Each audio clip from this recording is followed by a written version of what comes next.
¿Usted hizo los análisis? Sí, yo los hice. Entonces, vale. Entonces, fin de curso y cuando instalado en el país. Perdón. Se me olvidaba, como siempre, igual que el semestre pasado. Síganme, por favor. Entonces, realmente, pues por ahí había que comenzar, ¿verdad? Convenciendo a la misma gente para decir de alguna manera la justificación de por qué una plaza de un químico. ¿Por qué pagarle a un profesional en química? Dichosamente, en pocos años vienen las universidades, algunas instituciones se comienzan a desarrollar y comienzan a aparecer un poco de oportunidades laborales. Algunos un poco más avesados, pues nosotros tenemos que decirlo, fuimos formados muy bien en la escuela, con bases muy sólidas en la parte académica y orientados a lo que era básicamente laboratorio, o sea, gabacha, laboratorio y control de calidad. Cuando comenzamos a llegar a la industria nos encontramos con sorpresas. Ok, hay algo que se llama producción, resulta que los salarios son mejores, es una dirección de un proceso químico, quien lo entiende soy yo que soy el químico, entonces puedo tener un rol más preponderante dentro de la estructura de una empresa. Y entonces algunos comenzamos un poquito a irnos hacia la parte de producción, hacia la parte de desarrollo de productos. Y ese es un tema interesante que lo mencionaremos varias veces, porque la parte de desarrollo de productos ha cambiado mucho en los últimos 50 años. En los años 70 un proveedor llegaba y le decía al químico, usted me pidió el producto laurilete, el sulfato de sodio, ahí le dejo la muestra y el boletín, pruébelo y después me cuenta cómo le fue. Después ya el cliente decía, mire, pues es que yo tengo preguntas, yo necesito ayuda. Bueno, vamos a ver. Y entonces comenzó a hacerse más una sociedad entre el proveedor y el cliente comenzó a sentir un apoyo en ciertos proveedores que le daban buen servicio químico para poder orientarse y alcanzar lo que se quería. ¿Puedo sustituir este alcohol etoxilado por un nonilfenol etoxilado? ¿Son lo mismo? ¿Son diferentes? ¿De que a quién le tocaba decidirlo? Al químico. ¿Con base en qué? En la información que le daba el proveedor y con base en lo que pudieran compartir ambos. Entonces, la parte llamada de servicio técnico, que no era más que una venta de materia prima, comienza a hacerse cada vez más técnica, hasta el punto que hoy en día es realmente una sociedad. Déjenme decirles que después de trabajar en producción durante ya varios años en empresas acá en Costa Rica como IREX, como Henkel en pegamentos o Crown Core en metalmecánica, pues lo mismo funciona en Centroamérica, hay que ir ampliando ese rango y hay que ir construyendo esa relación con el cliente, que es la que al final le va a dar la confianza para escogernos a nosotros como proveedores y no a la competencia. Y es lo que marca la diferencia en el éxito de lo que podemos llamar ventas, que más que ventas es un asesoramiento técnico que se va desarrollando entre la empresa y el proveedor. Por esa razón también los proveedores comienzan a no tanto contratar vendedores comerciales, sino a contratar realmente profesionales en química que entiendan el proceso, porque comienzan los cambios. En los años 80 llegan a Costa Rica las amonias cuaternarias y se dejan de hacer desinfectantes de pino y se comienzan a hacer desinfectantes de amonio. Okay, ¿cómo impacta eso? Más adelante vamos a hablar un poquito de esos cambios, donde la relación del químico hacia el exterior y dentro de la misma empresa comienza a ser fundamental y así se van desarrollando nuevos campos. Ya control de calidad, perfecto, no tiene ningún problema, es un área bien interesante e importante, pero comienza a aparecer desarrollo, comienza a aparecer administración de proceso. Ah, pero atención, voy a administrar el proceso, voy a administrar personal, estoy listo para administrar recursos humanos o talento humano. Conozco algo de finanzas para sentarme en un grupo financiero o una gerencia, un comité de gerencia para hablar de finanzas de la compañía. No nos da la escuela porque eso no es parte de nuestra carrera, pero sí podemos complementariamente ir anexando esos conocimientos que nos van a fortalecer sin dejar de ser químicos, estar preparados para esas eventualidades. La administración del recurso o del talento humano sin duda es una parte fundamental. Y no se extrañen, en Costa Rica, la planta que teníamos en IREX en los años 90 era una planta que tenía 300 operarios. Entonces, de repente, Miguel está a cargo como gerente de producción con 300 personas dependiendo de él. Y dice, no, Dios mío, ¿y ahora por dónde le entro? ¿Cómo le hago? ¿Verdad? Bueno, no hay problema, uno está listo. Y déjenme decirles que nuestra formación, la formación que nos da la escuela, es muy sólida.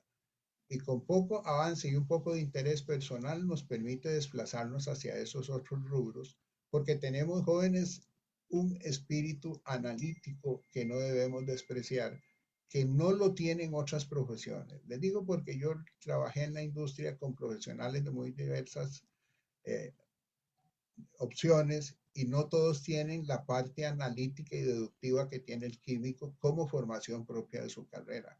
Entonces, los alcances que pueda tener son bien interesantes.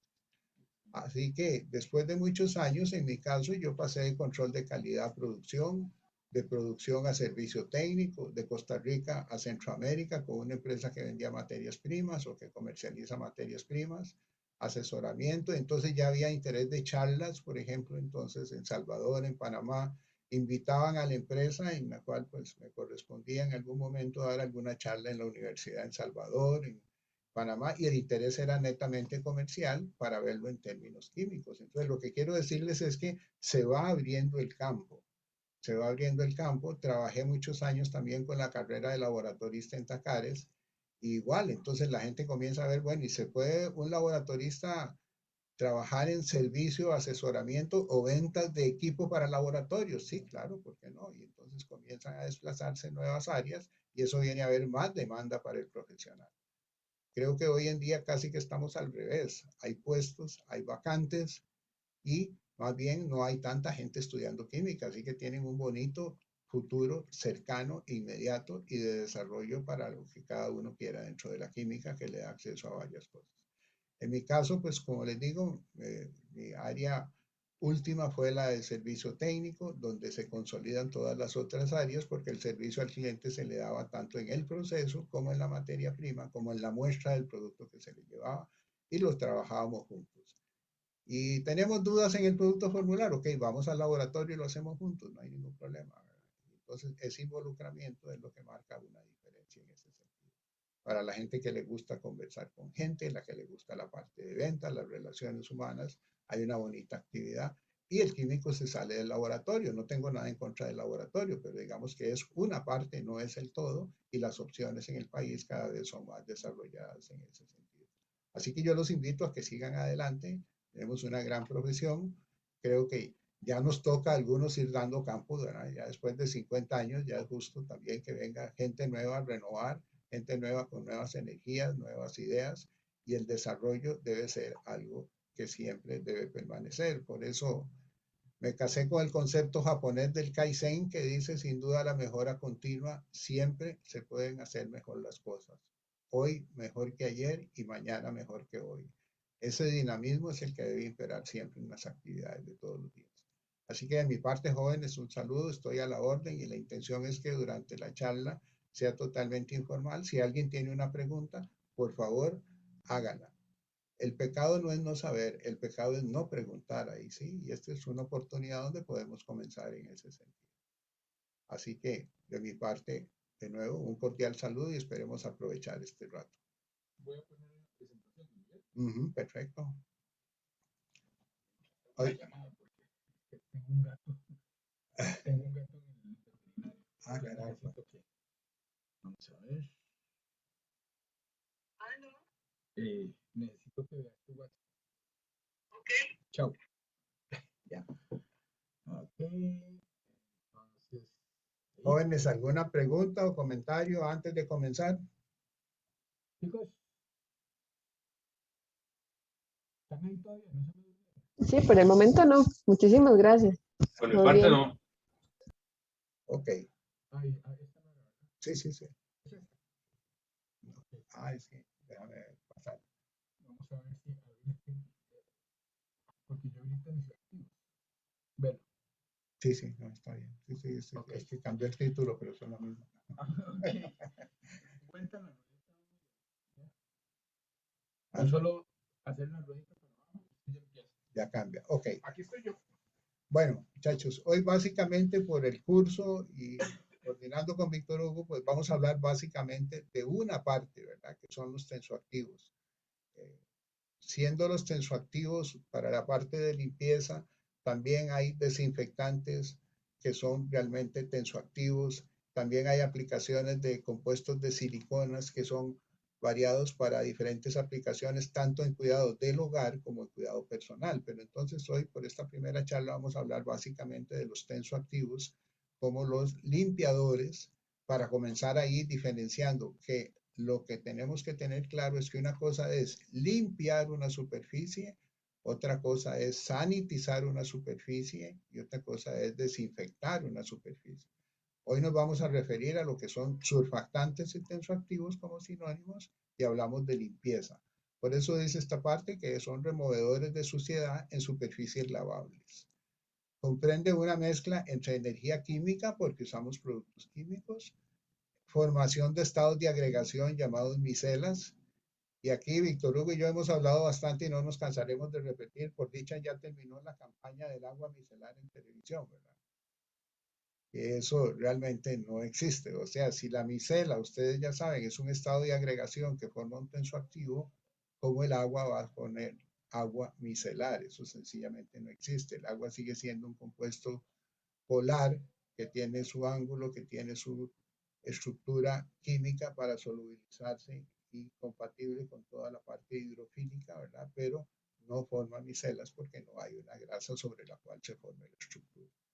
Y bueno, energía química, micelación y acción mecánica que a veces requerimos, pues, eh, la máquina lavadora, a veces requerimos el cepillo, la esponja para ayudarle a remover la suciedad. Pues entonces, limpieza va a ser para nosotros remover una suciedad de una superficie que sea lavada. Los tensoactivos, decíamos, son sinónimo para nosotros de surfactantes y básicamente son productos que disminuyen la tensión superficial. Se entiende por tensoactivo realmente una molécula grande de 16, 18 carbonos que tienen un extremo hidrofílico y un extremo hidrofóbico. O sea, uno soluble en agua, otro no soluble en agua. Los estados de agregación más simples que se forman son las micelas, que no son otra cosa que una forma de emulsionar la suciedad, que en su mayor parte es de naturaleza grasosa. Y entonces por eso es que se forma ese estado de agregación con la parte hidrofóbica del tensoactivo. Vemos un esquema de una micela donde la parte hidrófoba de un tensoactivo rodea la grasa, digámoslo así. Puede ser perfectamente cuando lavamos ropa en la lavadora, ya sea que la grasa de nuestro cuerpo, sin pensar en grasa que esté manchando una prenda, hablemos de la grasa del cuerpo que la remueve y queda en la prenda y hay que eliminarla. Ok, el tensoactivo baja la tensión superficial, la parte hidrofóbica, como ven al lado derecho de la filmina, rodea la grasa, la arranca de la superficie o del sustrato donde está, y ese arranque es una emulsificación realmente. La suspende para poder eliminarla luego durante el enjuague. Es la forma más simple de ver un proceso de limpieza en base a la micelación. Los primeros tensoactivos más sencillos y más comunes eran los jabones, y los jabones sabemos que se trata de el producto de una reacción de saponificación que es ya conocida. Realmente la saponificación es la hidrólisis en medio alcalino de un éster que es un triacilglicerol. Recordemos de derecha a izquierda un alcohol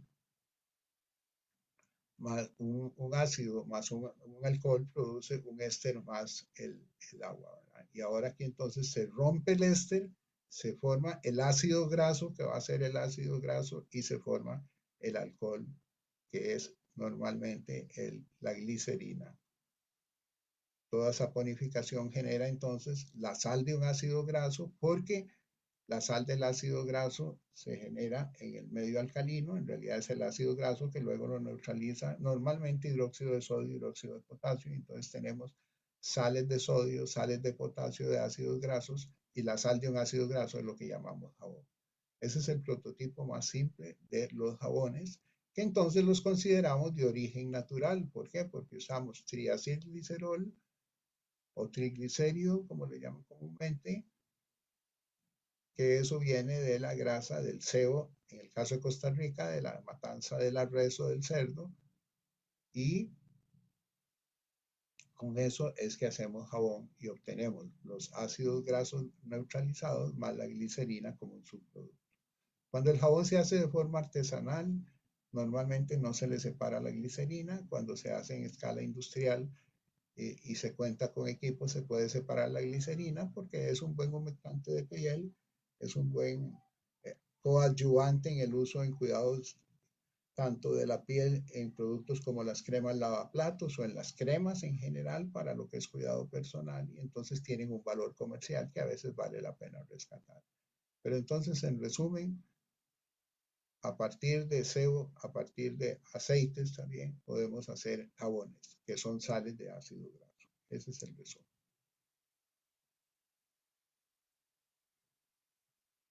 Antiguamente decíamos que los jabones eran de origen natural y los detergentes eran todos sintéticos.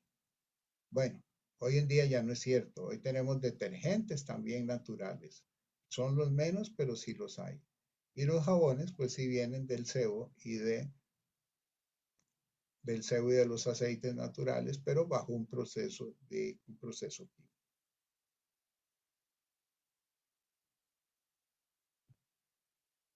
La saponificación se produce en base a los lípidos saponificables, los llamados ésteres, dentro de los cuales están las grasas, los aceites y las ceras.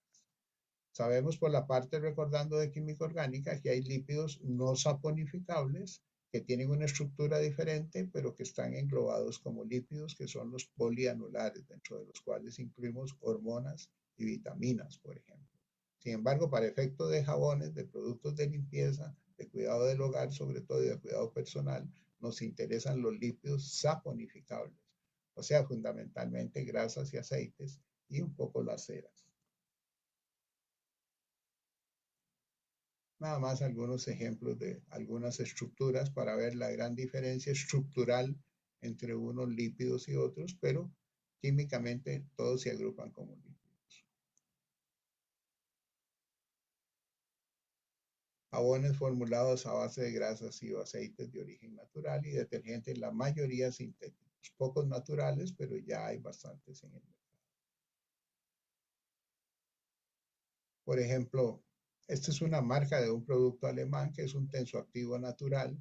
Y entonces con la parte natural comienza a aparecer aquellos productos que no dañan el medio ambiente, que son hipoalergénicos, que tienen unas características de ser compuestos químicos no tan agresivos, cuidado del medio ambiente. Entonces se comienza a hablar de productos químicos para limpieza biodegradables, productos químicos para limpieza amigables con el ambiente. En fin, toda esa parte es un poco de la semántica que se maneja hoy en día. En realidad sabemos, si somos un poco estrictos, que el término biodegradable lo que aplica es a la prueba de laboratorio que determina si el producto es o no biodegradable. Y hay certificadores mundiales que evalúan un producto comercial de los que está en el supermercado. No tiene que ser 100% biodegradable, pero tiene que tener un cierto porcentaje de materias primas biodegradables, 40, 50, depende del certificador, para poder usar la etiqueta y decir, es un producto biodegradable. El concepto verde es un poco más estricto porque tiene que ser verde los materiales, los productos y también el proceso. Entonces eso pone más barreras. En Centroamérica prácticamente procesos verdes no hay. Donde más funcionan es en Europa, pero los costos son muy altos y entonces los sacan de mercado. Pero sí hay productos naturales, productos con activos biodegradables. Uno de los principales pasos en cuidado personal, en cremas, en champú, en productos de ese tipo, ha sido el uso de activos naturales. Eso sí, mezclados con algunas bases, con algunos otros aditivos que no son naturales, pero que califican para ser considerados natural o derivado de natural. Y en estos jóvenes hay mucha, todavía mucho diálogo, mucho enfrentamiento o confrontamiento, si quieren verlo de esa manera, porque la gente no se pone de acuerdo. Y entonces la gente dice, por ejemplo, bueno, el jabón viene de la grasa, es un producto derivado de un producto natural, sí. El aceite mineral viene del petróleo.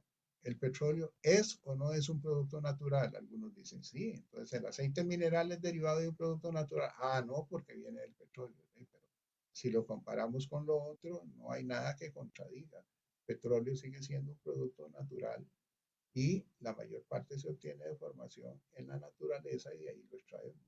Pero bueno, son litigios, algunos están a favor, otros en contra, y se habla mucho sobre todo de ese tipo de conceptos. Costa Rica sí ha penetrado y en Centroamérica, porque lo que voy a hablar siempre es en términos de los mercados, tanto de Costa Rica como centroamericanos, para decir que hay productos biodegradables, sí, con activos biodegradables, sí, el producto total no es biodegradable, pero califica como un producto menos agresivo químicamente. Algunos manejan el idioma que es rico el español para decir amigables con el ambiente. Algunos se atreven y le ponen producto verde, pero no califica como verde porque tiene mucho más restricción. Repito que hay empresas que se dedican a certificar si su producto es verde, me refiero para usarlo a nivel de etiqueta. ¿Alguna pregunta, joven, hasta el momento, jóvenes? Pero yo tengo una pregunta. Dígame. No me imagino un detergente que provenga naturalmente, si soy sincero. Sí, bueno, hay carbohidratos que son moléculas bastante grandes que presentan una estructura propia de un tensoactivo, o sea, tienen un hidrófobo, tienen un hidrofílico, es una molécula grande, baja la tensión superficial y funciona como tal. Y hoy en día hay mucho desarrollo de algunas muestras de productos que se han ido desarrollando en ese sentido. Algunos derivados de productos naturales y otros que se construyen también como tal, pero que son también presentes en la naturaleza. Sí existen hoy moléculas grandes que cumplen con la definición para ser considerados detergentes naturales. Ya hoy sí tenemos bastantes. De hecho, por ejemplo, le puedo citar que en España existe una casa que se llama Provital, que se dedica solo a activos naturales. Activos naturales que han sido evaluados en Europa in vitro e in vivo, tanto para cuidado personal como para cuidado del hogar. Tienen una gama muy amplia, le puedo decir que estamos hablando de 60, 80 o más productos, una investigación muy activa, muy dinámica, ¿verdad? Y continuamente están hablando de productos nuevos que cumplen una u otra especificación. Sí los hay en el mercado, son más caros, sí son más caros. Ese Vergasov que le decía, y hay algunos otros que creo que ahí más adelante podemos mencionar específicamente algunos, pero sí ya los hay y se consideran detergentes porque cumplen con la definición de tensoactivos y naturales por su origen y su estructura. ¿Ok? Bien, profe. Tipos de tensoactivos. Eso es válido en general. Para cualquier tipo de tensoactivo tenemos tensoactivos aniónicos, tensoactivos catiónicos, tensoactivos no iónicos y tensoactivos anfotéricos. Los tensoactivos aniónicos son los que tienen la molécula una carga negativa. Todas cumplen con la definición esta de tener un extremo hidrofílico y otro hidrofóbico. Catiónicos que tienen una estructura con una carga positiva. No iónicos no tienen carga definida y entonces la parte hidrofílica funciona por polaridad en la molécula. Como les decía, en principio hay algunos que son carbohidratos de relativamente alto peso molecular que tienen una buena polaridad que los hace hidrofílicos en un extremo, hidrófobos en el otro. Anfotéricos pues tiene de los dos. Como ya ustedes podrán comenzar a entender y a tener claro, la parte química tenemos que tenerla muy, muy presente.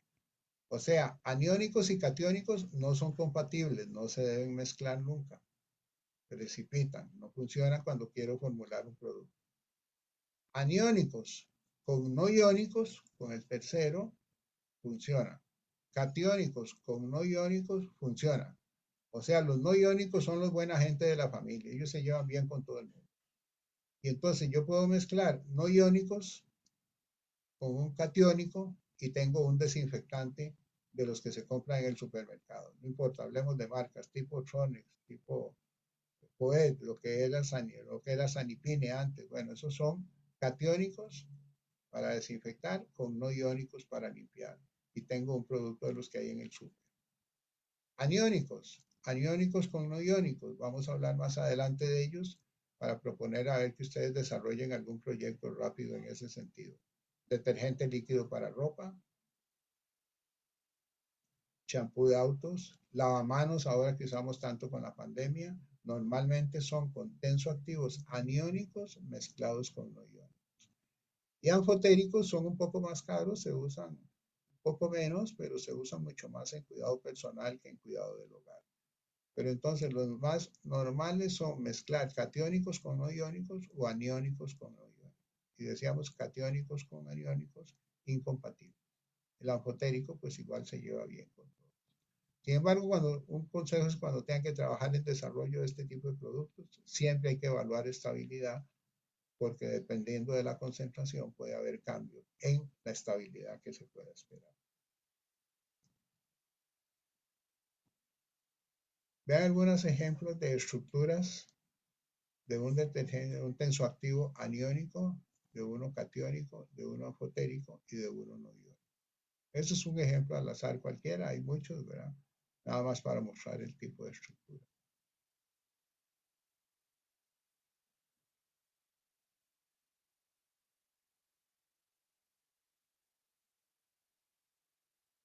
Los tensoactivos en general tienen esas 4 características que tenemos que rescatar de manera muy puntual. Los tensoactivos humectan, generan espuma, lavan y emulsifican.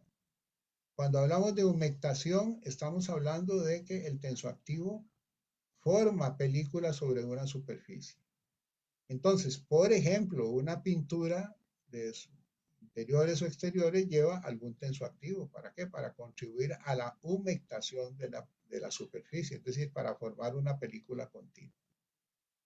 La espuma pues es propia de ellos, aunque hoy en día se consiguen tensoactivos con mayor o con menor formación de espuma. De hecho, hay una gama de tensoactivos de baja espuma o hay lo que llamamos antiespumantes que rompen la espuma que forma el tensoactivo. La detergencia o la lavabilidad es la remoción de la suciedad que está en la superficie. Es lo que lava, es lo que limpia.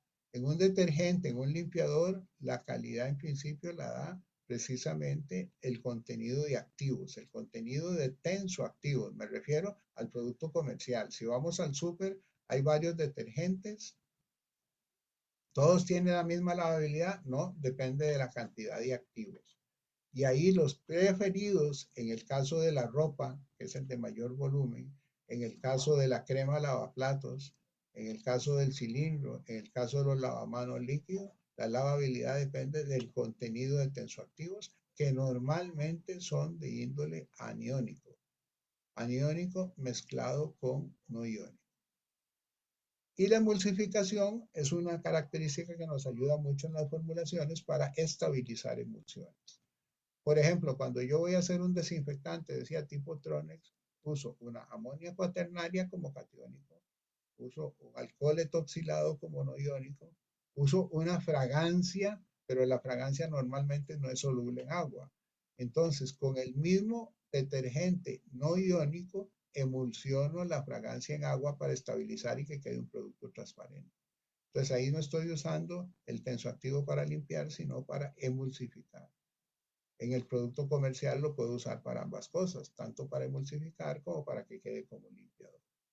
¿Por qué? Porque en un desinfectante, por ejemplo, la parte de desinfección es una amonia cuaternaria, que es un tensoactivo catiónico, es un buen biocida, pero no es tan bueno lavando. Entonces le pongo a alguien que le ayude, y ese que le ayude es un detergente no iónico. Ahí voy usando para formular la mezcla de tensoactivos. Los tensoactivos, como mencionaremos después, pero no importa, voy a adelantarme, tienen lo que se llama la sinergia. Resulta que en el caso de los tensoactivos, 1 más 1 da 3, no da 2. Quiero decir, si yo uso un tensoactivo al 1%, un aniónico al 1%, y otro aniónico al 1%, si uso 2 en lugar de 1, el efecto de lavabilidad se aumenta. Si uso un aniónico o un no iónico, 1 y 1, ese 2% me da mayor efecto de lavabilidad. ¿Por qué? Porque tienen sinergia. Eso es algo que yo aprovecho cuando formulo para generar productos de mejor desempeño. Y la emulsificación es una estabilidad, ya ustedes saben, de una situación de mezcla donde no hay compatibilidad entre los ingredientes. Tengo aceite y agua, se me separan dos fases. No son solubles una en la otra. Agrego un emulsificante, que en este caso puede ser un tensoactivo, y hace una sola fase, es decir, emulsiona una fase en la otra. Las cremas de cuidado personal, prácticamente todas son emulsiones.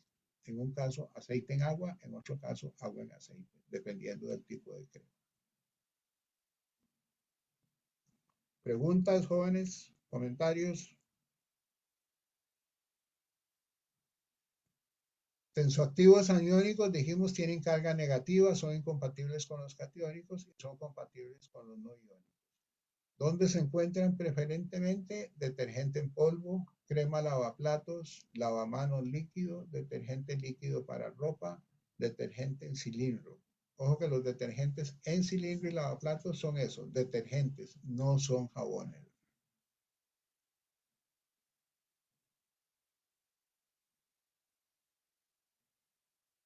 Ejemplos de tensoactivos aniónicos, de nuevo para resumirlos, no tiene que ver nada con nomenclatura de UPAC ni nada por el estilo, solo para cortar nombres. Jabón de barra es una sal de un ácido graso, pues corresponde a un jabón y es un tensoactivo aniónico. Jabón de tocador, el jabón con que nos bañamos, una sal de un ácido graso también, entonces es aniónico.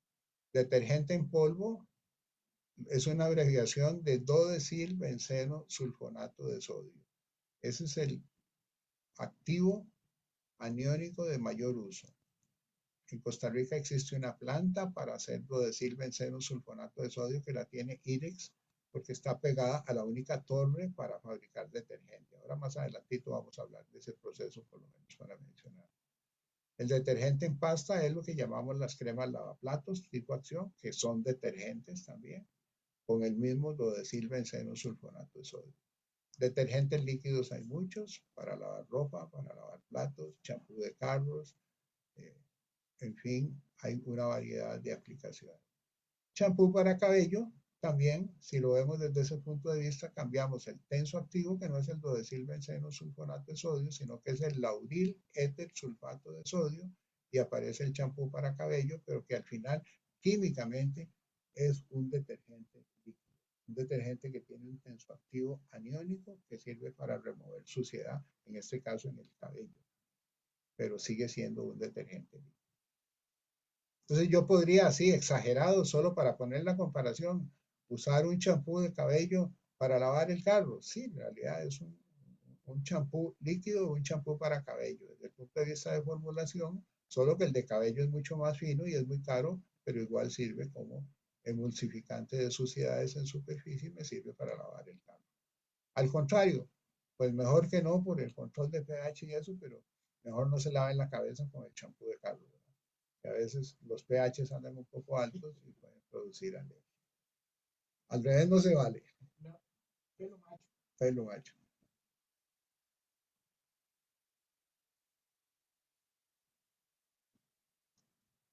Ahí tienen un resumen que es interesante el proceso químico de formación del ácido dodesilbenceno sulfónico.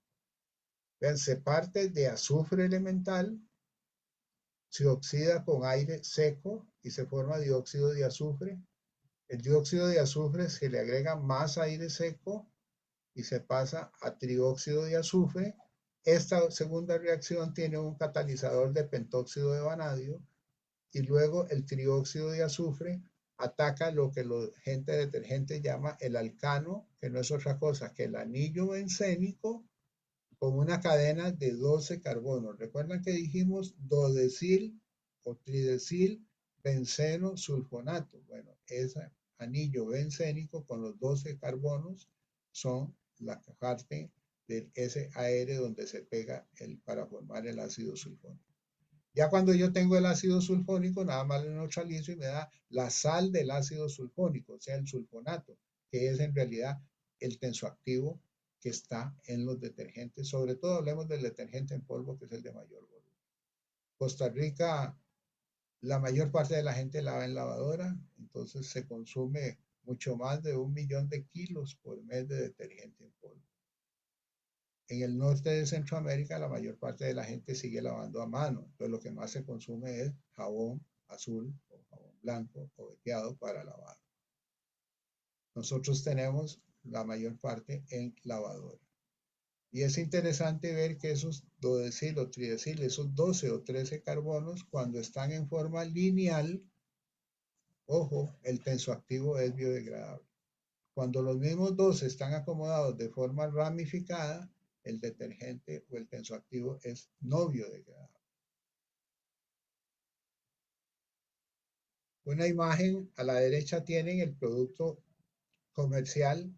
El ácido sulfónico es un líquido negro bastante espeso, 95-96% de activos, generado en la sulfonadora. Como les decía, aquí Entre Ríos se fabrica y es la materia prima para hacer detergente en polvo.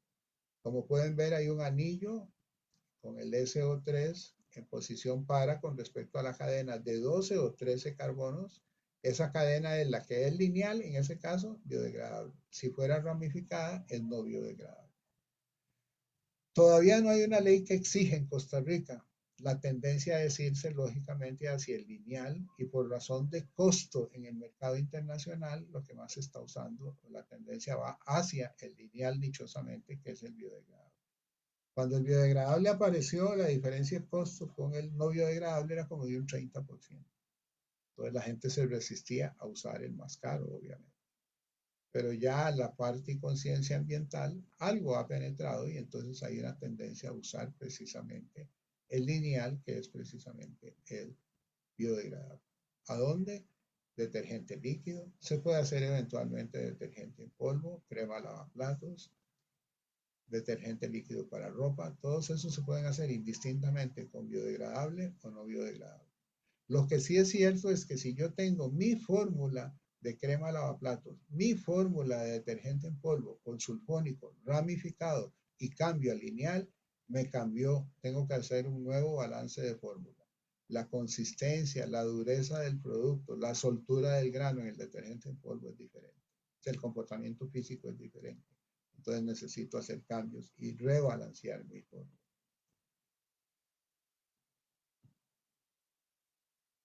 De los tensoactivos catiónicos tienen carga positiva, son incompatibles con los aniónicos, son compatibles con los no iónicos.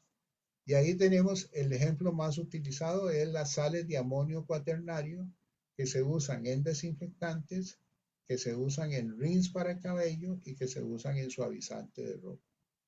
Las tres aplicaciones son tensoactivos a base de amonias cuaternarias, aunque son amonias cuaternarias diferentes. Creo que Víctor y yo siempre recordaremos los inicios de la pandemia, ¿verdad? Cuando nos preguntaban, porque en la parte de suavizantes decía amonio cuaternario, entonces nos decían si podían desinfectar con un suavizante para ropa. Y hubo que aclararlo más de una vez, ¿cierto, Víctor?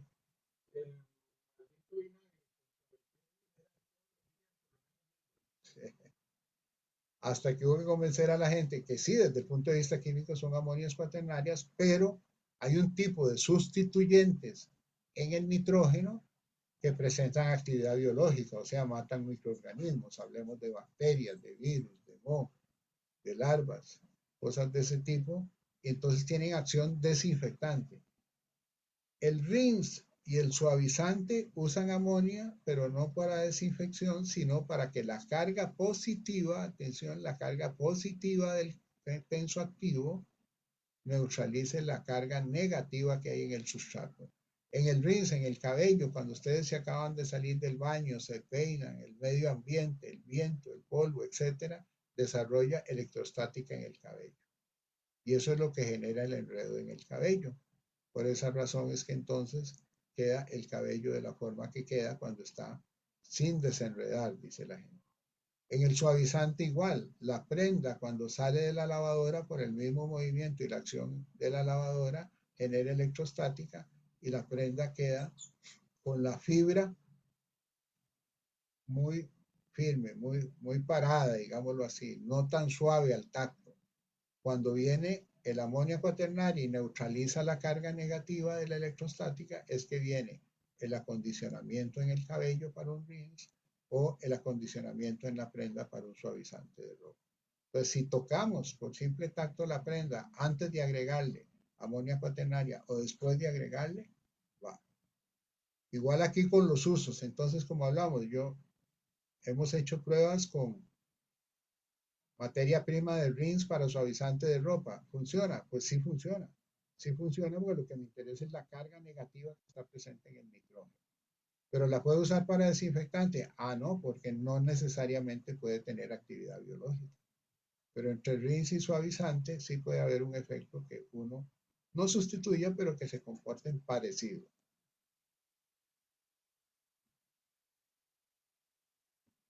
Vean la diferencia de estructuras. El esterquat es el prototipo de la amonia cuaternaria para suavizantes de ropa.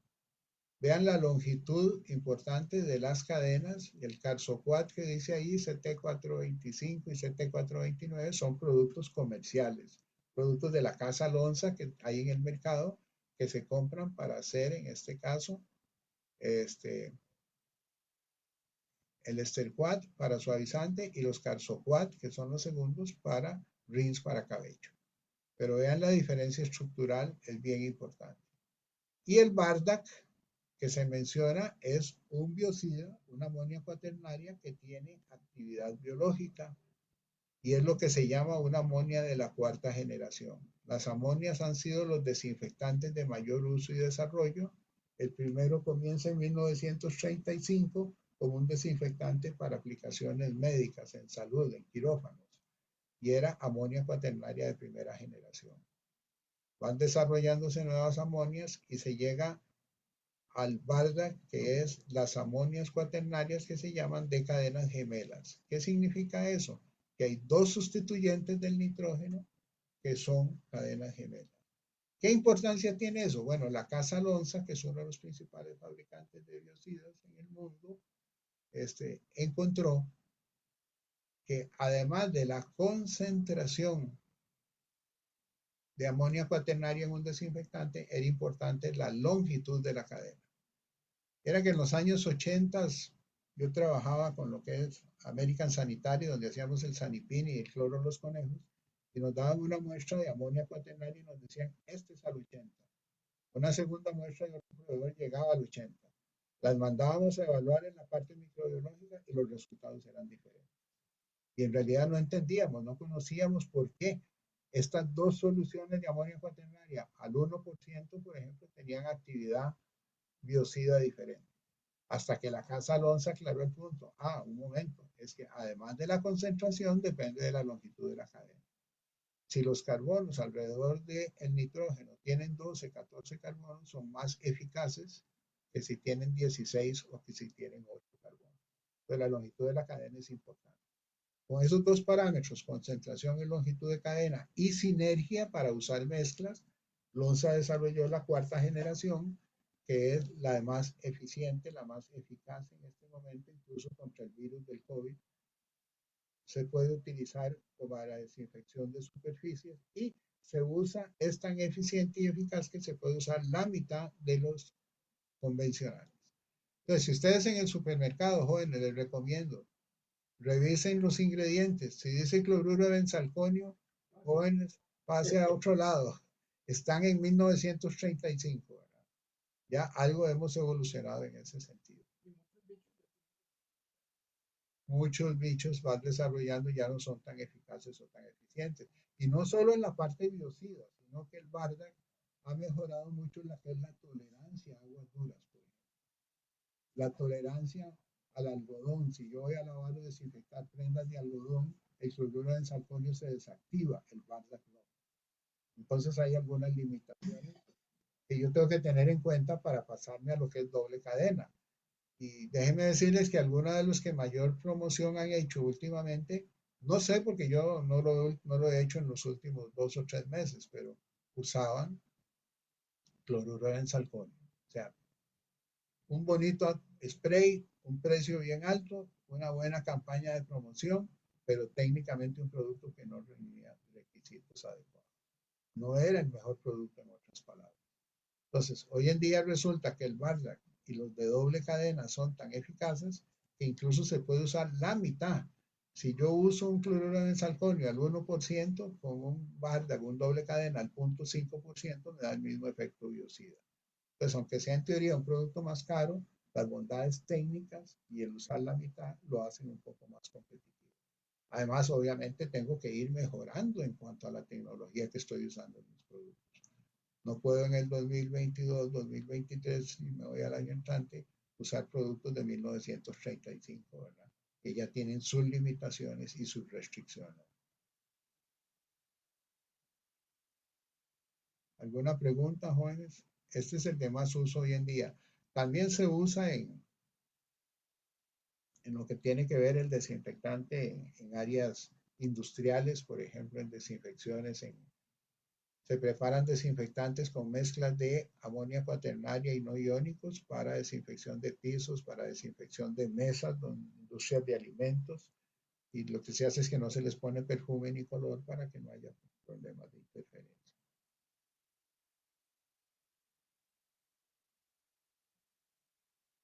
Ejemplos en Centroamérica, solo ya mencionados, de tensoactivos catiónicos, las sales de amonio cuaternario en desinfectantes, el Bardac 208M, esto es materia prima.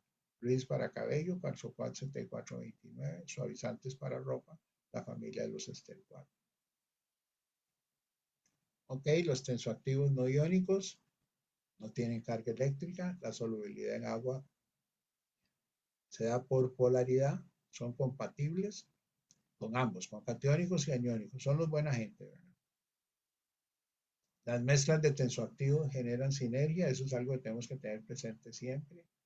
Y por mucho tiempo se usaron como no iónicos los llamados nonilfenoles etoxilados.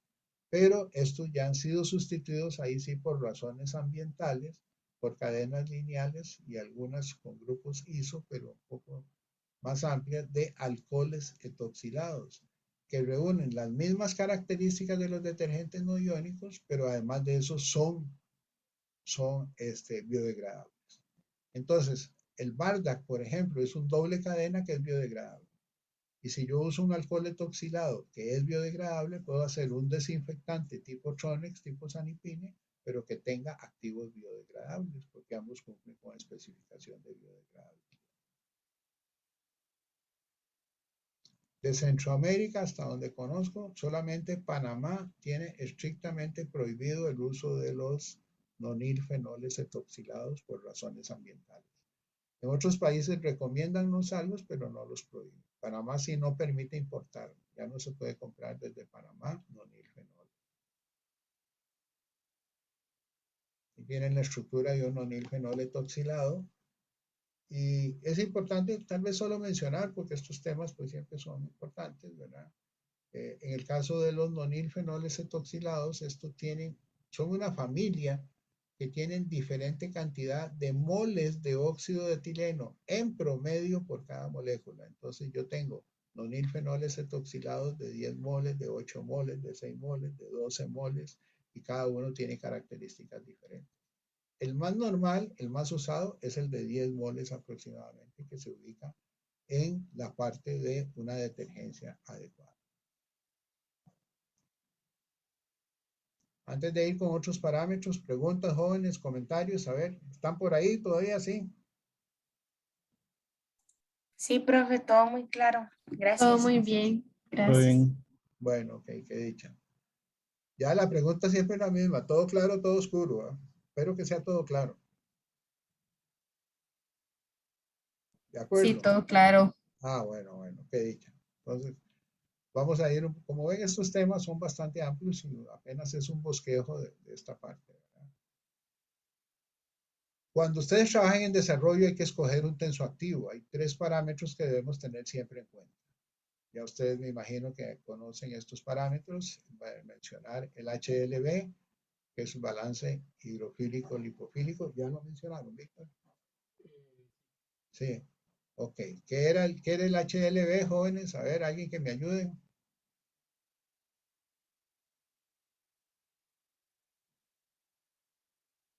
Jóvenes, ¿qué es el HLB de un tensoactivo? Se me fueron, Víctor. Sí, a ver, muchachos. Anímese alguno. Profe, no es como el número que indica qué tan hidrófobo o hidrófilo es un surfactante, Bueno, por ahí. más o menos. Vea lo que dice la pantalla, es un balance entre la parte hidrofílica y la parte lipofílica. Normalmente van en una escala de 0 a 20, aunque hay algunos que se bajan y van un poco más allá. Pero tiene que ver un poco entonces con la solubilidad y el comportamiento en agua o en no agua, en hidrófobos.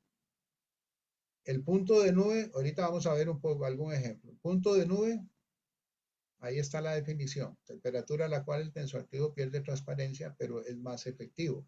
Y bueno, si yo voy a usar mi detergente y lo echo en mi lavadora, ¿me interesa que sea transparente o no? Lo que me interesa es que lave, ¿cierto? Okay, entonces, si perdió la transparencia, pero me lava bien, yo quiero trabajar cerca del punto de nube. Entonces, hay que tener cuidado cuando se formulan detergentes, porque en Costa Rica lavamos con agua a temperatura ambiente, hablemos de 25 grados. Pero en Europa se usa agua a veces en las lavadoras a 40 grados, a 35 grados. Entonces, yo no podría usar el mismo tensoactivo para un detergente en Costa Rica que en Europa, donde las temperaturas de lavado son muy diferentes. Yo necesitaría, si voy a lavar a 35 grados, tener un tensoactivo que tenga un punto de nube, si no a 35, cerca de 35, pero a 25 se me queda corto, o al revés, ¿verdad? Entonces yo tengo que escoger el tensoactivo en base a cómo va a trabajar y dónde va a trabajar. Y CMC, a ver qué es eso, me imagino que también ya lo conocen, ¿verdad? ¿Qué es la CMC de los tensoactivos, jóvenes? Es la concentración micelar crítica. Ajá, en términos prácticos, ¿qué quiere decir? Si yo Es en estoy... la cual, Ajá, es sí, en la cual, es una concentración donde ya la tensión superficial ya no va a disminuir más, sino que va a volverse constante cuando ya está agregando tanta cantidad de correcto. surfactante. Entonces, jóvenes, si yo estoy formulando un nuevo producto, ¿puedo pasarme de la CMC o mejor no me paso de la CMC para formular un nuevo lavamanos, un nuevo detergente líquido para ropa? ¿Qué creen ustedes? Mejor no pasarse, porque si ya después de ella no, la tensión superficial no va a bajar como usted quisiera, entonces Ajá, vale la pena. correcto. El tensoactivo al final, por definición simple, es para bajar tensión superficial. Si ya no baja más la tensión superficial, lo que yo le esté echando de más por encima de la CMC es desperdicio de producto, ¿cierto? Y entonces la parte que yo voy a formular debe tener siempre, sin perder de vista, un excelente desempeño, pero siempre tengo que estar pendiente de los costos que están en función de las materias primas que yo uso. Entonces son aspectos que como químicos tenemos que tener pendiente no solo la parte química, sino la parte de lo que cuesta la materia prima. Y si es eficiente o eficaz hasta el CMC, ya de ahí si yo me paso ya es botar el producto porque no va a hacer ningún efecto. ¿Está claro eso?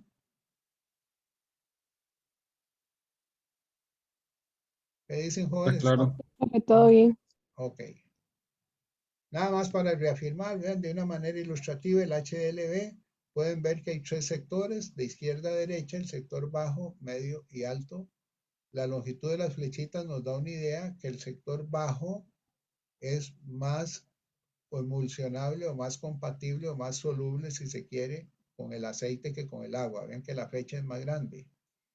En el medio son muy parecidas, funciona tanto uno como en el otro.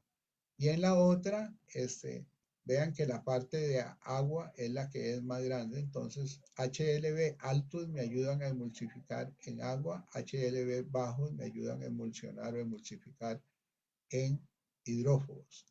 Cuando yo estoy haciendo una crema para mecánicos, por ejemplo, que tiene una naturaleza de ser un producto con hidrocarburos, no solubles en agua, y quiero hacer una emulsión en agua, puedo usar una mezcla de tensoactivos que tenga no iónicos y que tenga HLB bajos para que me ayuden a emulsionar en el aceite esa parte acuosa y tener una emulsión estable. Entonces yo puedo usar, como hablamos de no iónicos, un tensoactivo con un óxido de etileno, 10 moles mezclado con 4, por ejemplo. y entonces bajo la cantidad de óxidos de etileno y la mezcla hace que se solubilice o se emulsifique mucho mejor que si uso uno solo de ellos. O sea, son tips o truquitos que me van quedando en la parte de formulación. Pero entonces el HLB es un balance hidrofílico, lipofílico, y es un parámetro importante. Si yo estoy trabajando en formulación en algún momento y me piden escoger un tensoactivo adecuado, tengo que tener en cuenta el uso y tengo que preguntarle al fabricante, ok, deme el HLB para ver en qué zona me estoy desenvolviendo. Si quiero hacer un producto final muy soluble en agua y me dan un HLB muy bajo, bajo es 2, 3, 4, no me va a funcionar. O al revés, ¿verdad? Si quiero emulsificar ese hidrocarburo en agua, debo usar un HLB relativamente bajo y si me dan algo de HLB 12, 14, pues no me funciona porque es muy alto. Algunos ejemplos de HLB. Ahí la tablita habla hasta más de 13, pero en realidad ya después de 10, 11 ya los HLB funcionan para los, por ejemplo, los desinfectantes, esos no iónicos, con la amonía cuaternaria forman un desinfectante y ya HLB de medio hacia alto ya me funcionan bastante bien.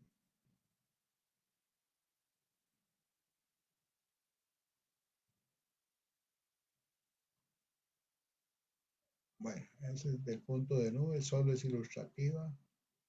CMC igual, venimos agregando, ¿verdad? Izquierda a derecha, baja la tensión superficial, el punto de inflexión, el punto donde ya se queda paralela al eje X, es el punto donde el cual está la CMC y es un valor que siempre tengo que tener presente al trabajar con tensoactivos.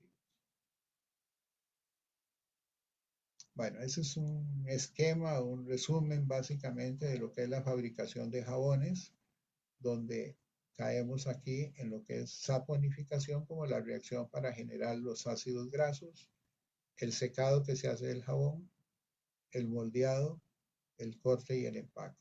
Eso puede ser hecho desde una manera artesanal, es decir, en el patio de la casa, ¿verdad? En Costa Rica mucha gente lo hace todavía así, ¿verdad? Hasta líneas de saponificación continua que lo hacen todo de manera automática. Saponifica, el jabón queda con alto contenido de humedad, luego se seca. En Copemontecillos, por ejemplo, grandes bloques de jabón, bloques de 900 kilos, los tenían en un carrito literalmente, que eran unas paredes metálicas y se llenaban con el jabón líquido, digámoslo así, y se dejaba secar por una semana o 2 semanas. Primer problema, no era lo mismo secar el jabón en octubre con la humedad que en marzo con el calor. Entonces ahí tenían limitaciones de proceso. Cuando llegaban a secar el jabón, abrían las paredes y quedaba un bloque literalmente. Y ese bloque lo partían a veces a mano con alambre de acero para ir haciendo las barras. Así de sencillo, una bolsita de polietileno termoencogible y lo pasaban por un horno y estaba listo el jabón para irse al mercado.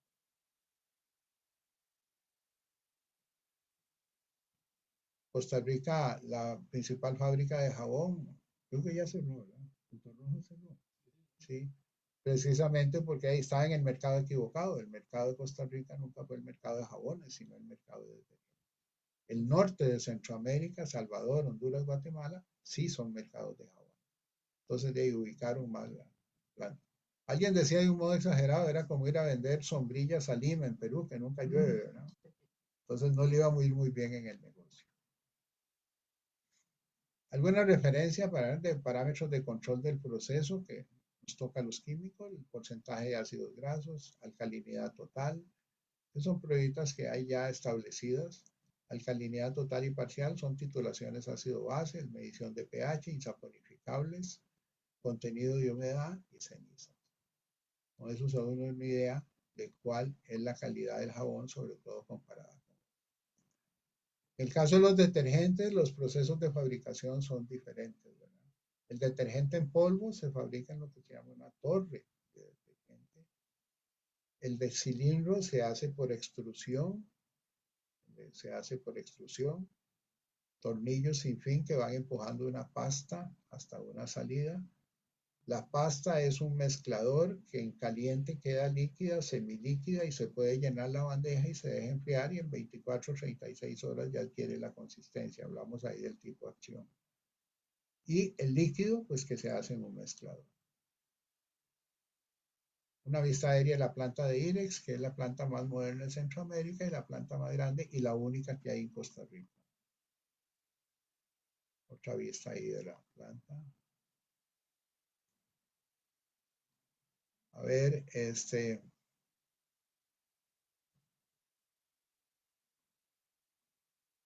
está mejor. Realmente la fabricación de detergente en polvo es un proceso como proceso bastante sencillo. Ahí tienen una parte central que es un cono totalmente vacío. Lo que se hace es preparar una pasta que tiene más de 30% de humedad y una bomba de alta presión la lleva desde el suelo, desde la parte de abajo, hasta lo alto de la torre. Y ahí presiona a la pasta a pasar por boquillas de medio a 1 milímetro. Cuando eso ocurre, la pasta forma gránulos que comienzan a caer al vacío en ese cilindro que ven ahí invertido, comienzan a caer al vacío por gravedad y entonces viene subiendo una corriente de aire caliente. Cuando choca el aire caliente con la pasta del detergente en gránulos que viene bajando, es como hacer palomitas, ¿verdad? Se infla el detergente y comienza a caer. Es un proceso bastante simple, se recoge el detergente, son procedimientos muy importantes en cuanto a cantidad de material. Por ejemplo, la planta de IREX debe estar produciendo 7 o 8 toneladas por hora. Entonces, si tiene que trabajar 24 horas, la posibilidad o el potencial de fabricación de detergente es muy grande. Es muy grande, es una planta muy costosa. La planta de IREX y las sulfonadoras son inversiones que superan los $2 millones solamente en equipo, sin tomar en cuenta lo que tiene que ver con materias primas. Pues es un proceso, por eso si ustedes cogen una bolsita de detergente y la apretan, se hace polvo, porque en realidad lo que tiene ahí es aire. Lo que compramos en el súper, esas bolsas grandotas son puro aire. No digan que yo dije eso, sí.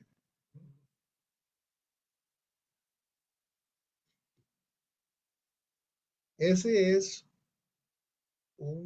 una adaptación tica, digámoslo así, al mercado de detergentes. Eso es lo que se llama un mezclador de pantalón. La razón del nombre es obvia, ¿verdad? ¿Y por qué se usa? ¿Ustedes recuerdan lo que se llamaba en Costa Rica el mercado de las pañaleras? ¿Jóvenes? Sí, sí, ¿Oyeron? sí. ¿Ah? Pero existen algunos. Todavía existen algunos. Okay. ¿Qué es una pañalera en general? Bueno, la que está por mi casa lo que hace es como vender en general jabón, detergente, todo ese tipo de cosillas así. A veces algunas bolsas y esas cosillas así como de limpieza más que todo. Correcto. Vende productos de limpieza y como el nombre lo dice, vende pañales también, ¿verdad? Pero entonces el detergente en polvo es muy barato. ¿Por qué es muy barato? Porque ellos dicen, es que nosotros lo cortamos. Meten el detergente en un mezclador como este, le agregan un poco de carbonato de sodio y de sulfato de sodio y prácticamente lo diluyen porque es más barato que el detergente. Cada kilo que yo sustituye, de ahí mejor. Lo vendo más barato, lo vendo sin etiqueta y el detergente pañalera. Entonces, digámoslo así, es un detergente diluido con carbonato y sulfato. La alcalinidad sube por el carbonato de sodio y el sulfato es un relleno sólido. Para eso es que sirven más estos mezcladores. No pueden agitarlo mucho porque, como les decía, si tiene aire se rompe el grano. Entonces las bolsas se van a ver muy, muy vacías. Pero era el mercado que más consumía. En detergentes existe la posadición porque en la torre, en la parte superior hay temperaturas de un poco más de 300 grados y en la parte inferior de 100 grados. Entonces hay materias primas que no aguantan esas temperaturas. Enzimas, que ustedes saben, son proteínas que cumplen funciones de limpieza específicas, colorantes y fragancias. Entonces son materias primas que se le agregan al detergente hecho en torre después de que pasó por la torre para obviar el problema de estabilidad y de temperatura.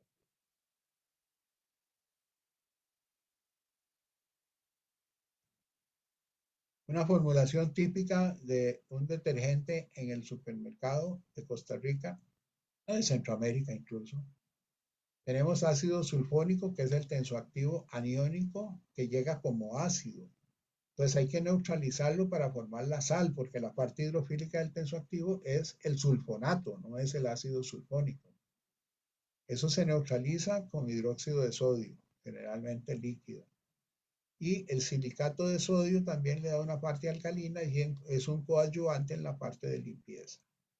Polímero antirredeposición es importante porque quizá han escuchado en algún momento la frase de que si uno no usa un polímero en el detergente, la ropa se va poniendo gris.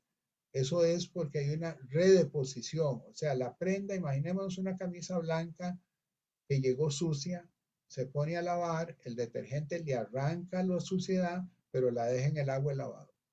Si no hay un polímero de antirredeposición, se vuelve a depositar en la prenda. Entonces, no es que queda igual, pero sí no sale tan blanquita como quisiera y queda un poco gris. Esos polímeros tienen cargas que engloban a la partícula de suciedad y no la dejan que se redeposite. Entonces, son parte importante en la formulación. Carbonato de sodio, el hidróxido de sodio y el silicato dan el ambiente alcalino. Un detergente tiene un pH alrededor de 9, entre 9 y 10, dependiendo de lo que se quiera, porque recordemos que eso ayuda en la parte de desengrase, eliminación de grasa. Yo puedo eliminar grasa por solventes, puedo eliminar grasa por pHs o puedo eliminar grasas por disolución en solventes no hidrofílicos. En este caso uso por lo menos la parte de pH alcalino para mejorar el levantamiento de grasas o el lavado en general. El sulfato de sodio, como les decía, es básicamente un relleno. Hay algunos pequeños, como el abrillantador óptico, que es el que nos engaña, ¿verdad? Tiene una cantidad, refleja la luz dando sensación de mayor blancura, pero no está blanca. En realidad esos productos, ¿han visto el azul de los jabones de barra? O lo que eran las bolitas azules del detergente Irex antes. ¿Recuerdan o las han visto en algún momento? ¿Jóvenes? No. Sí, sí, profe, sí las hemos visto. Ok. Bueno, eso es azul ultramarino. Eso es un fenómeno óptico. Resulta que reflejan la luz y da sensación de blancura, pero no está blanca. No es lo mismo que cuando las madres, ya ahora no, pero las abuelas, si hablan con alguien mayor en la familia, antes toda la ropa de cama era ropa blanca. Y las señoras acostumbraban en San José incluso en sacarla a los patios y las dejaban toda la noche. Ahora no, pues se las roban, ¿verdad? Para comenzar, ¿verdad? Usted extiende unas 4 sábanas en el patio y al día siguiente no encuentra ninguna, por ejemplo. Garantía de que suple algunas necesidades externas. Pero entonces, ¿por qué era eso? Ojo, resulta que había una explicación química. La sábana iba húmeda. Con la energía ultravioleta que llegaba durante las horas que estaba expuesta, porque se dejaban a veces el día entero, se formaban, no agua, del agua se formaban peróxidos, entonces se formaba un blanqueador. Entonces el peróxido se actuaba y lavaba y después de que se secaba quedaba mucho más blanca por una acción química. El azul ultramarino era simplemente un reflejo de la luz dando sensación de blancura, pero no había tal blancura. O sea, era un paquetazo ahí. Pero bueno, es interesante porque de así ocurría a veces, ¿verdad? Una vez me tocó atender un reclamo de una cliente de Irex que decía que el detergente le había echado a perder una ropa. Entonces yo fui a la casa que me explicara el proceso, ella echó la ropa en una palangana, le puso el detergente, se fue a trabajar y la dejó todo el día y la palangana la dejó al polvo. Pura vida. Pues entonces se le formó peróxidos y obviamente se le decoloró la ropa. Porque ya estuvo todo el día al polvo. Entonces ahí siempre, por esa parte de nos toca a veces hacer esa labor incluso. De poder convencerlas de que no es producto malo, sino que lo están usando mal. Y otra cosa antes de que se me olvide, en general, en los productos de limpieza, sobre todo ahora con la pandemia, por favor, no mezclen productos. Cada producto está hecho para una cosa. Gente que se mete al baño y le voy a echar cloro y le voy a echar desinfectante y pásenme el detergente y cuando se está ahogando sale tosiendo del baño, ¿verdad? No hay que hacerlo porque hay incompatibilidad. Y se genera en algunos casos ácido hipocloroso, cosas de ese tipo, hipocloritos, y esos pues no son nada buenos para la garganta. Hubo una explosión por una reacción totalmente incompatible, claro, es un riesgo muy grande. La recomendación es no mezclar, ¿verdad? Hostia, yo tengo 50 años y todavía en la casa no me hacen tanto caso, ¿verdad? Así que es una labor tesonera. Ok, en el proceso simplemente entonces se formula una pasta con los ingredientes típicos, una bomba de alta presión la sube. Cuando digo la sube, para que ustedes tengan una idea, la torre de IREX tiene una altura de 54 metros, es un edificio de 15 pisos y desde ahí comienza a caer. Es una caída libre prolongada para que el grano pueda formarse por el aire en el choque térmico con el aire caliente que va subiendo. ¿Se puede almacenar? Sí, se puede almacenar temporalmente.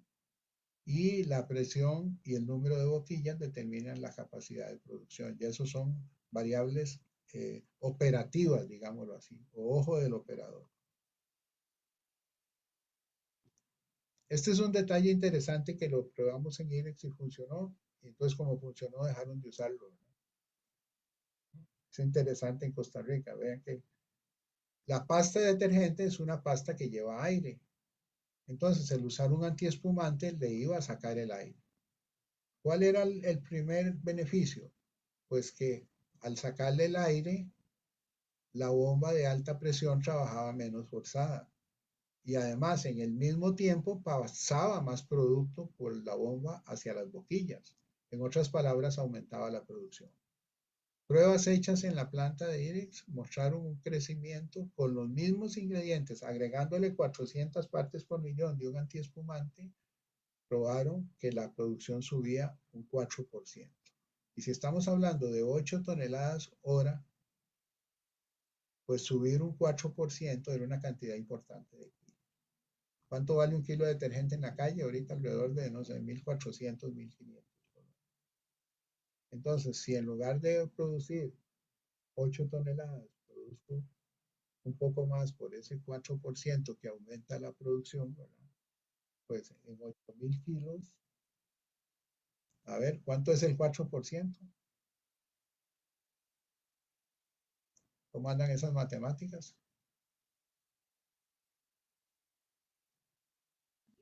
A ver, redondeémoslo a 5% para que sea más fácil. De 8.000 a 800 es el 10 a 400. Si yo produzco 400 kilos más con los mismos costos y los mismos materiales, es una cantidad interesante de plata que tengo.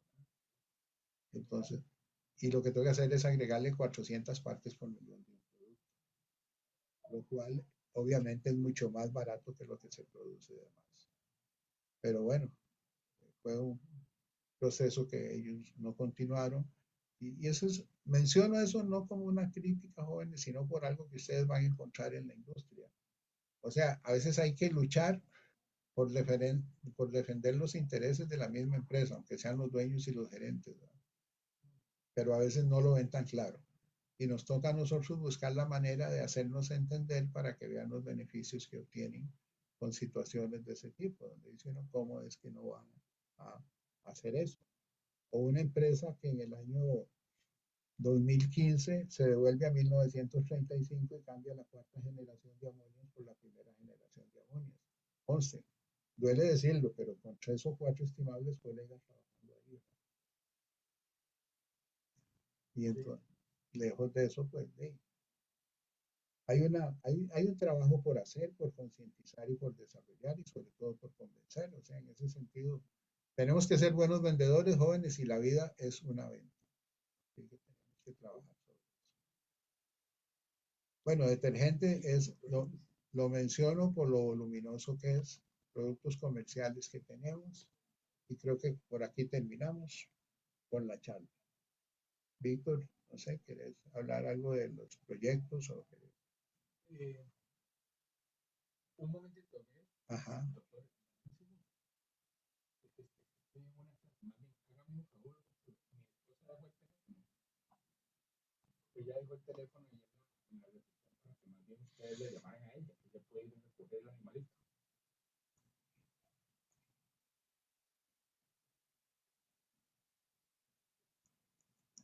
¿Qué tal, jóvenes? Con ¿Qué esposa. opinan? ¿Cuál es el resumen para ustedes? ¿Cómo Porque si sienten? eso ya es así, yo creo que ya no, ¿verdad? Sí, hable. Sí, yo estoy de acuerdo. Sí. Ujú. Voy para allá, Miguel. Sí. A ver, Gracias. No se preocupe. este tema para mí. No, más bien, don Miguel. Muchas gracias. Bueno, muchachos, lo que quiero, nada más es una opinión, pero quiero oírlos. Lo único malo de las clases virtuales es que uno no los ve y no sabe si ustedes están ahí, si están durmiendo, si están, ¿verdad? ¿Qué piensan? ¿Qué les ha parecido, digamos, el enfoque y la visión de don Miguel? Un par de opiniones, porfa.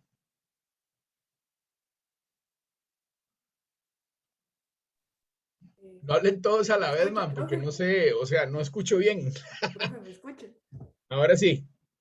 Bueno, al menos a mí me pareció interesante porque es como un punto de vista ya desde la experiencia para saber cómo funcionan eh, los surfactantes y cómo los usamos día a día y no Claro, sé, como en la parte que Bruce está diciendo de no combinar este, los productos entre sí porque cada uno tiene sus propias propiedades y es peligroso. sí, Eso no mucha gente lo sabe y termina en problemas.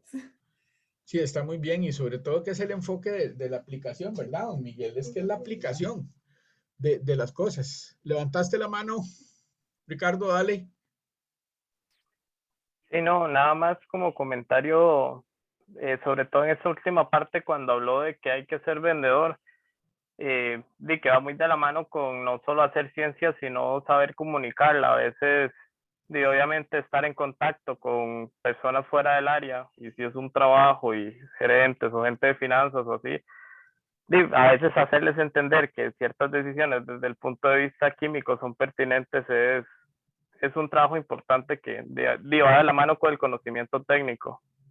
Son como habilidades que hay que ir desarrollando paralelo a todo el conocimiento químico, porque si no, es un freno que uno mismo se mete. Claro, y la idea del curso de nosotros, para que ustedes lo vayan viendo, muchachos, y sabiendo, ¿verdad? Es tener un poquito de las dos cosas. Yo creo que yo voy a invitar a Miguel a algunas charlas más. Y más bien, ya uno nos dio tiempo, pero la próxima semana, ¿verdad, Miguel? Tal vez un minutico yo estaremos con ustedes para hablar de lo de los proyectos, ¿ok? Yo me voy a poner de acuerdo con don Miguel, a ver si yo puedo llevarlo a él a la U el martes o el viernes, y ya hablamos de los proyectos. ¿Algún comentario más, chiquillos? Pero a mí, o sea, que me pareció muy interesante porque todo este tema como los detergentes y ahora días ya ha ido como evolucionando demasiado. Ahora hay como, a mí por ejemplo, lo que me parece súper curioso es los jabones de manos que son como líquidos, pero cuando salen son espuma. Entonces, no sé, me parece súper curioso cómo funcionan y que tienen olores súper ricos, no sé, como a perfumes inclusive, o sea, son demasiado buenos. Entonces, siento que ha cambiado demasiado como lo típico del jabón común que solía ser en algún momento. O sea, cada vez va evolucionando más. No, bueno, dale, don Miguel. Bueno, para dejarles planteado, una conflicto, podemos pensar en hacer alguna parte práctica de hacer un desinfectante normal, un champú para autos, un lavamanos, ¿verdad? Un detergente líquido para ropa, un 4 y un lavaplatos líquido también. Hay 5 productos que se pueden formular. Que se pueden escoger. Así que Todo eso, Profe, todo ese material está ahí. profe, qué pena, era que no se le escuchó nada a don Miguel. Bueno, Creo que es por estar tan lejos. sí, es que está un poquito largo y el micrófono me ayuda. Vean. Sí, venga, don Miguel, porque me están llamando.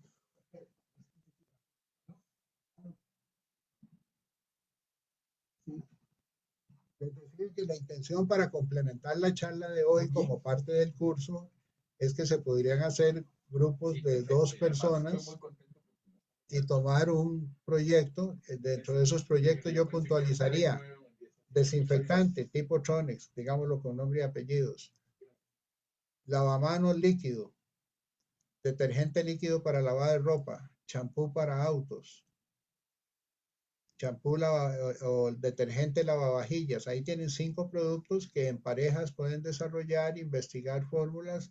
Se les puede ayudar con la fórmula guía para que ustedes lo preparen en laboratorio. Ya Víctor les explicará los detalles, como lo hemos hecho otras veces. Evaluarlo frente a uno del mercado y que ustedes lleguen a ver cómo se desempeña su producto frente a cualquiera que hay en el supermercado y tener un poco de aterrizar esa parte que se ha hablado hoy y en las otras partes del curso también, sobre todo en lo que tiene que ver con tensoactivos, ¿verdad? ¿Qué les parece? ¿Estarían dispuestos a trabajar un poquito en ese sentido? Los materiales están en el laboratorio.